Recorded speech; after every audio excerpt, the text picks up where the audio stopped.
UMNO beri Muhyiddin tempoh 14 hari. Najib cadang adakan sidang parlimen di kilang. Muhyiddin guna taktik licik tangguh parlimen. Kerana unta tua, Khairuddin mahu berdebat dengan Anwar.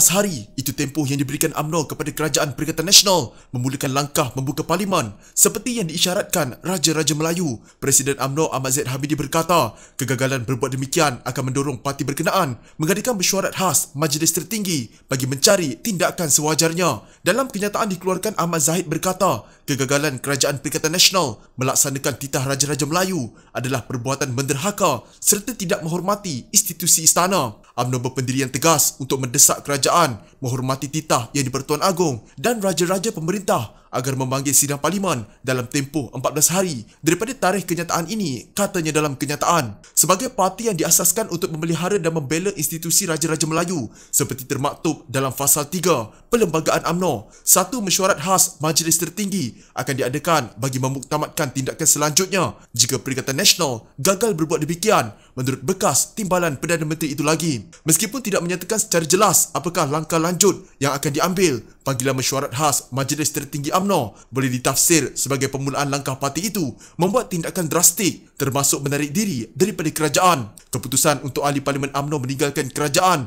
sudah dibuat dan diputuskan dalam Perhimpunan Agung parti itu akhir Mac lalu. Langkah itu sekaligus akan menjatuhkan Perikatan Nasional yang kini terpaksa bergantung kepada sokongan ahli Parlimen UMNO untuk mendapat majoriti di Parlimen. Asalnya di sebalik tiada tarikh khusus disebut UMNO memberi bayangan langkah berkenaan akan dibuat pada Ogos. Namun beberapa perkembangan terbaru mengubah situasi semasa. Misalnya penzahiran pandangan agung berkenaan perlunya parlimen dibuka secepat mungkin. Langkah itu membolehkan ordinan-ordinan darurat dibahaskan. Pendirian Al-Sultan Abdullah Sultan Ahmad Shah itu kemudian disokong Majlis Raja-Raja yang mengeluarkan kenyataan menegaskan tiada keperluan untuk darurat dilanjutkan selepas 1 Ogos, selain menekankan perlunya Malaysia ditadbir oleh sebuah kerajaan stabil dan mendapat sokongan majoriti rakyat. Mengulas pandangan Istana Negara itu, pada hari sama, Menteri di Jabatan Perdana Menteri Taqiyuddin Hassan menyatakan Agong tidak pun menyatakan tarikh khusus bilakah parlimen wajar bersidang. Pada masa sama, Kerajaan Perikatan Nasional setakat ini ditafsir sebagai masih keberatan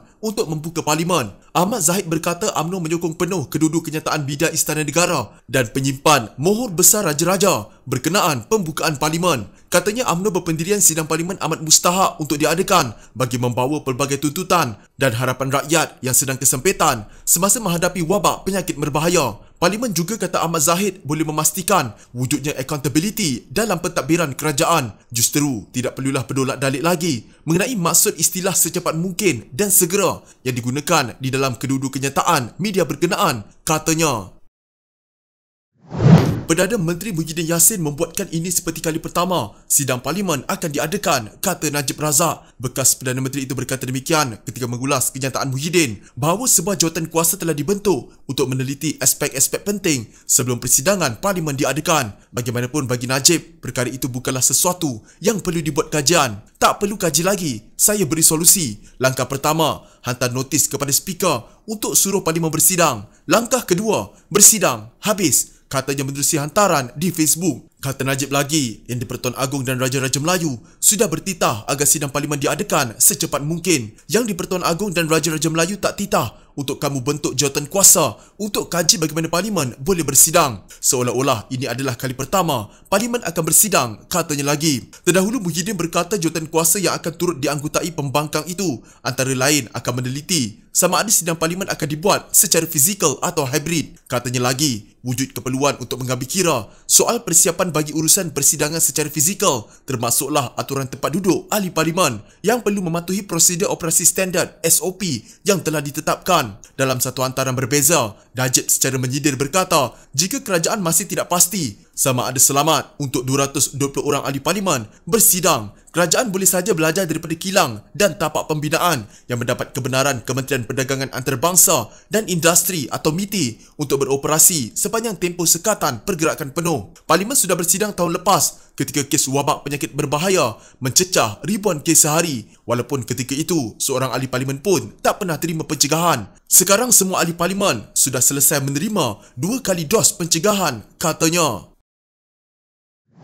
Hanif Katri Abdullah mendakwa cadangan Muhyiddin Yassin merubuhkan jawatan kuasa bagi meneliti sidang parlimen merupakan langkah Perdana Menteri untuk melengahkan pandangan yang di-Pertuan Agong. Menurut peguam kanan itu, sebenarnya langkah yang diambil kerajaan sekarang tidak perlu dibuat jika cadangan yang dikemukakan kepada mereka seawal 8 bulan lalu diterima. Ia juga adalah alasan cetek untuk Muhyiddin merubuhkan jawatan kuasa bagi meneliti isu persidangan Dewan Rakyat yang cuma akan melengahkan pematuhan kepada titah diraja dan ia pun dapat dielakkan, katanya dalam kenyataan. Hanif berkata, ahli parlimen Pagoh itu sewajarnya menetapkan tarikh persidangan Dewan Rakyat dengan jelas dan segera, bukannya tampil dengan taktik licik. Katanya kerajaan dan Speaker Dewan Rakyat Azhar Harun juga wajib menjawab persoalan mengapakah tiada usaha diambil lebih awal sebelum ini untuk menyediakan parlimen bersidang. Muhyiddin berkata, sebarang keputusan untuk membuka semula sidang parlimen akan diputuskan oleh sebuah jawatan kuasa membabitkan wakil kerajaan dan pembangkang. Sebelum ini pembangkang mengadu mereka dikecualikan daripada jawatan kuasa tersebut dan wujud kebimbangan parlimen hybrid yang dicadangkan untuk dilaksanakan sekadar menjadi rubber stamp. Gesaan agar parlimen dibuka sejak awal lagi, iaitu sejurus selepas darurat diisytiharkan oleh Muhyiddin 12 Januari lalu. Ia berkuat kuasa mulai sehari sebelum itu dan boleh berlanjutan sehingga 1 Ogos atau selepasnya. Desakan untuk mengembalikan sidang parlimen dibuat atas pelbagai alasan, termasuk perlunya mekanisme semak dan imbang terhadap semua tindakan kerajaan menangani negara berdepan dengan wabak penyakit berbahaya. Darurat membolehkan perlembagaan serta parlimen digantung. Isu pembukaan semula parlimen semakin kuat menekan kerajaan Perikatan Nasional selepas Raja-Raja Melayu menyatakan pandangan bahawa ia wajar dilaksanakan secepat mungkin. Hanif Katri berkata, memang sejak tahun lalu atau 8 bulan lepas lagi, kerajaan Perikatan Nasional sengaja melengahkan persidangan Dewan Rakyat sehingga ke tempoh belanjawan 2021 dibentangkan. Katanya semasa itu pelbagai pihak mendesak agar Azhar mengambil langkah perlu bagi mendraft serta pindaan yang perlu kepada peraturan Majlis Mesyuarat Dewan Rakyat bagi memasukkan bab baru yang membolehkan sidang secara maya dibuat.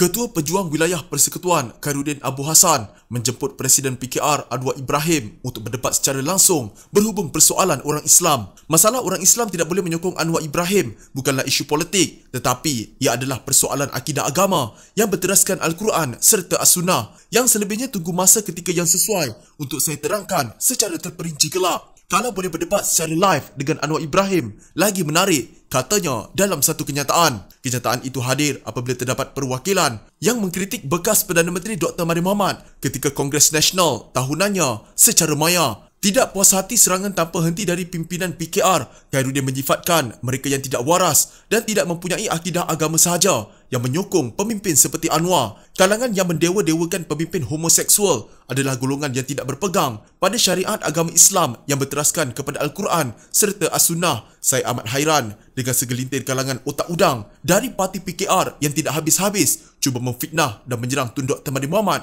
di atas kejahilan mereka sendiri. Anwar Ibrahim dan PKR sudah tidak laku lagi, katanya. Anwar sebelum ini dipenjarakan setelah disabitkan bersalah meliwat bekas pembantunya Muhammad Saiful Bukhari Azlan. Anwar menafikan tuduhan itu dan menyifatkan dia menjadi mangsa pertuduhan dan konspirasi politik yang di-Pertuan Agong Sultan Muhammad Kelima sebelum ini juga melitah perkenan bahawa rayuan pengampunan penuh Ibrahim dibenarkan dan dia diberi pembebasan serta merta. Ketika menyokong ucapan dasar Presiden, perwakilan Perak Muhammad Arafat Varisai Mahamat mengingatkan Pakatan Harapan supaya tidak mengulangi kesilapan dengan menerima unta tua ke dalam kemah Pakatan Harapan sehingga akhirnya Pakatan Harapan kehilangan kuasa. Difahamkan bahawa unta tua tersebut merujuk kepada Mahathir. Pada masa sama, Khairuddin yang juga merupakan penyokong tegar Mahathir menjangkakan bahawa PKR akan menjadi parti yang dicampakkan ke liang lahat pada pilihan raya umum ke-15 nanti. Untuk pengetahuan si keldai hingusan dari negeri Perak yang bernama Muhammad Arafat Varisai Mahamat, inilah malapetaka nasib